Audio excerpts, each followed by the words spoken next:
I think that you have a unique position as a woman in the roofing industry, in the construction industry, is especially a woman who's like actually on the roof and sometimes doing the work and things like that. And I know you're involved in National Women in Roofing, correct? Hmm. Yeah. Um, yeah. Yeah. Tell us, you lit up when I said that. So talk about that for a little bit. Oh, I love National Women in Roofing.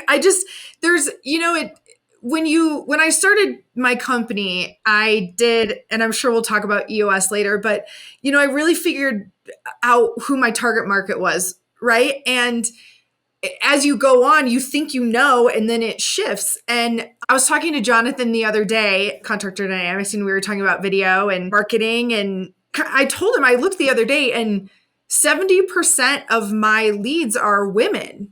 And I'm in women organizations, throughout Denver. And I have found, it's kind of elevating the industry, right? I want to be that person to where a woman can feel comfortable with me in their home, and then I'm going to tell them exactly what's going on or give them advice, even if I can't help them, right? And I think that a lot of women are like that. At IRE, National Women in Roofing is a national association, right? We're in Canada now, so I guess we're technically international in Puerto Rico.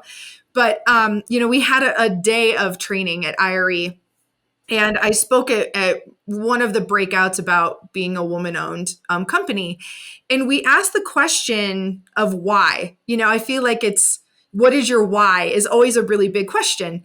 And I found it really interesting that in that room of women, not one business owner said money. Not one of them said, "Oh, I want to make millions." We want to impact people. And I think, that's a big part of what my why is. But what National Women in Roofing has done for me is help me figure that out and help guide me. I love our groups with Contractor Dynamics. I learned so much from other men in the industry, you included, right? And there's just a difference when you can have, women in the industry get together. I have a text thread there's 4 of us, business owners throughout the US, and we're all women, and we're called the Powerhouse 4. And we talk almost every day about issues that we're facing in our businesses. And without, National Women in Roofing and other, women Facebook groups, Harness and Heels is a big one as well, I don't think I would really necessarily be where I am. I have some great male mentors in the industry, but there's just a difference for, women in the industry. We get it.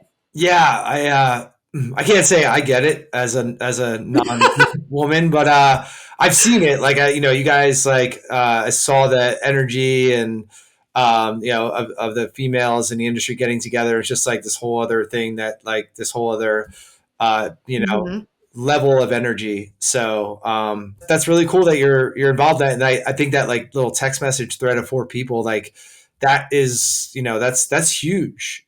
That's huge in Mhm. business and life too. Absolutely. And it's not even, we were just talking yesterday. It's not even about like, oh, I had this experience. How do I handle it? It's, hey, I've got this weird piece of metal on this cathedral. What would you guys do in this situation? It's like not just, oh, I'm having a bad day. It's like we talk technical talk as well. And so I love that about, being a woman in the industry, I guess. But I will say this though.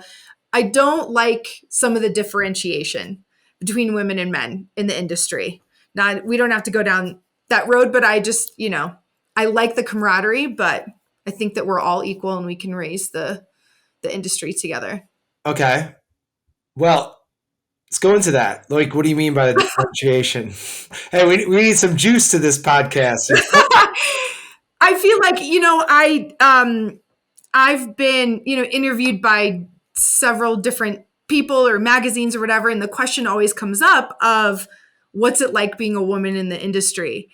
And I kind of feel like that same question is like, I'm a millennial as well. I'm an elder millennial, but still a millennial. And, I get that question too of like, what's it like being a millennial in the industry? And I don't think that it has a bearing on being in the industry, my age, my gender. It doesn't really matter. I think that I have so much passion for the construction industry.